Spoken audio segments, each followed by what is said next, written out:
Welcome to another Classic Movie Monday, and today I thought it would be interesting to dive into something that is animated related again.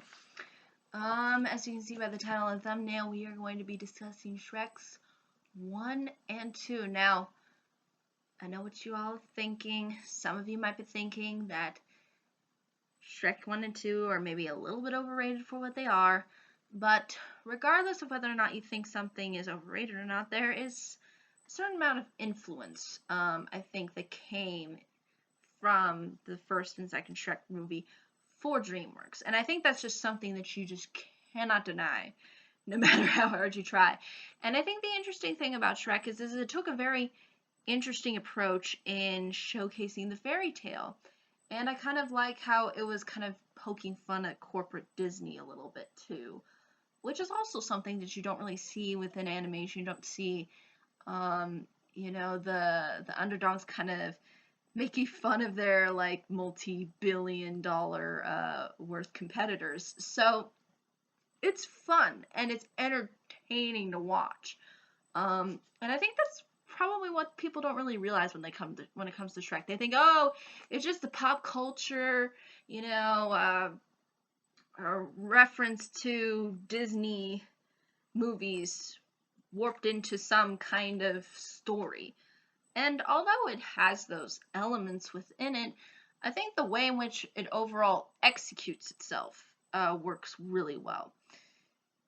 Now, you might be arguing that there are a lot of cliches that exist within the first film. Yes, I understand that there are tons of cliche things that exist within the first film, but regardless of that, despite the certain misinterpretations and the typical things that we see kind of within these sorts of films, I kind of liked how this one was kind of the first film to really attempt to kind of make fun of Disney and at the same time create their own kind of spin on this whole fairy tale kind of universe. Because usually we see the fairy tale world as being very majestic and very graceful, very feminine almost, full of color. And here they kind of try to show you a little bit of the ugly side to things, especially with the fact that their main character is an ogre, who bathes in I hope it's dirt. I just hope it's dirt. But that's the interesting thing though about Shrek is it took risks. Not all those risks pay off, but what I like about this film is it took risks.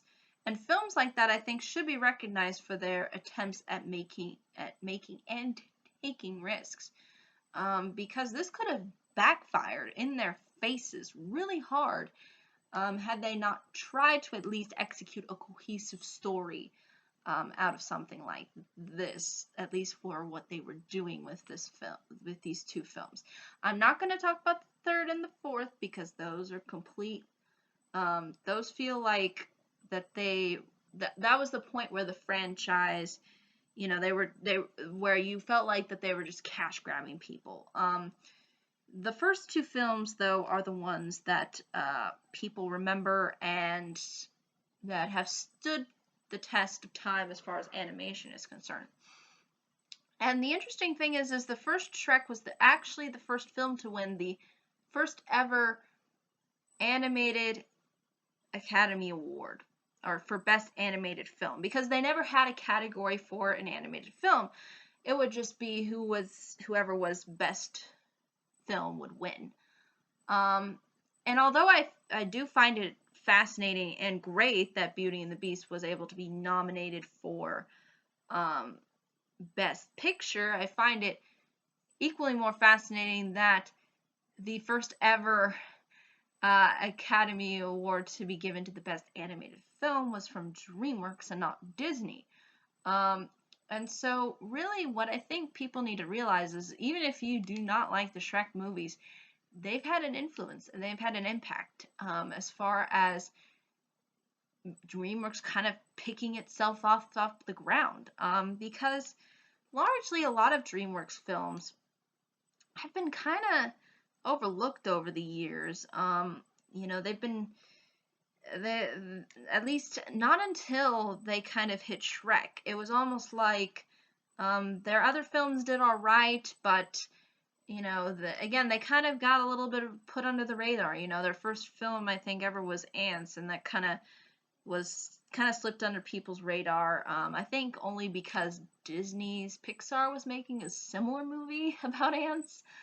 And then they had uh, films that were still 2D animated, like the Prince of Egypt, which although has been highly acclaimed, still kind of got put under the bus when it initially was released. I think it's kind of grown a following over the years, but still, it wasn't really until Shrek, that got them the award, that got them the recognition, and that says we DreamWorks are players here.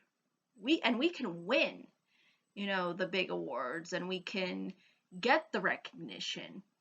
And Shrek was really the first film to do that, and along with their second film, which did get significantly high praise over the years, as well as the first film, are sort of a testament to that.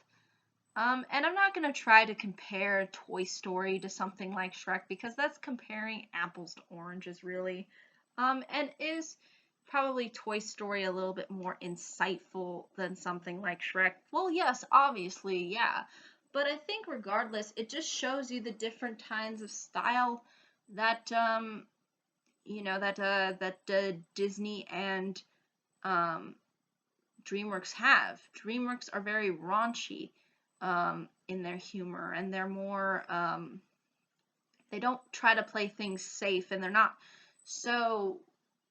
really emotionally invested as far as trying to create something that's that it's not designed. These films aren't really designed so much to tug at your heartstrings. They're just designed to make you laugh and have a good time. Disney's films and Pixar's films, I think, tend to bring out more emotional feelings that really leave, an impact on you. You really relate it to real life.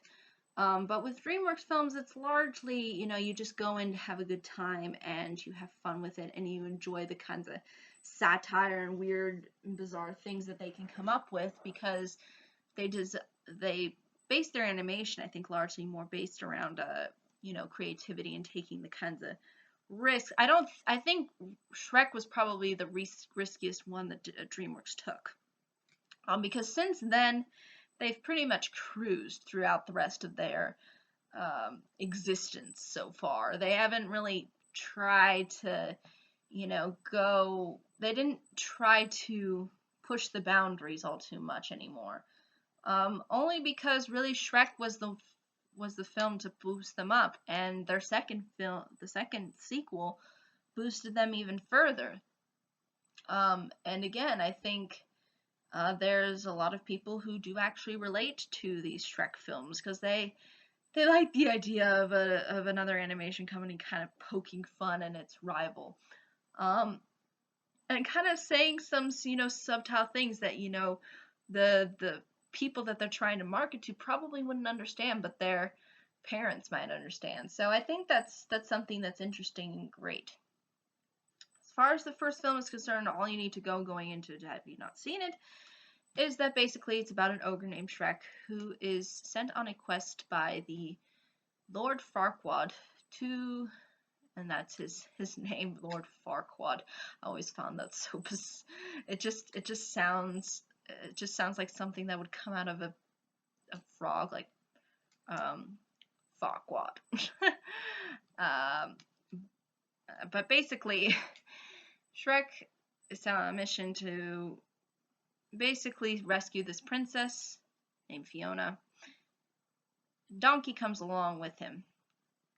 Now, although there's maybe a certain amount of predictability as far as this plot is concerned, when I initially saw it, I didn't really know where it was ultimately going to go. Like, I didn't know certain things were going to be revealed in this kind of way. And although, yeah, once things are kind of revealed, it becomes a little bit more predictable. But at the same time, I think that's forgivable as far as this kind of a film is concerned. Because there were certain parts, where I saw it the first time, and I didn't really know initially how they were going to set the certain things up that they did. So I think that's really what I think works with this film. But I can understand if some people, like the nostalgia critic, like to complain about that. As far as the second movie is concerned, it does what a sequel should do. Introduce us to new characters, introduce us to a completely different scenario, and it totally lengthens and strengthens the sort of development that exists already within the characters that you saw within the first film. And basically, Shrek and Fiona go to meet her parents, and basically the plot starts from there. And that, again, that's also something that's interesting too about this particular film is that there's not a certain amount of, again, sort of predictability to it. I guess you could say there's just less predictability than there is within the first film, because you kind of don't really know ultimately where it's going, and it expands upon the whole kind of fairy tale universe that they're trying to set up. So I think really overall, regardless of the flaws, and yeah, you can say that the humor is maybe not as up to par as maybe some other animated films, but I think overall this was really a game changer for DreamWorks, and I can understand why. Like, because it took risks, and it tried to poke fun at other animated films, and create its own universe entirely, from poking fun at its rivals. And I think it's so enjoyable to watch. Like, it's funny to watch. Just kind of look into what Lord Farquaad's character was, and you'll kind of laugh.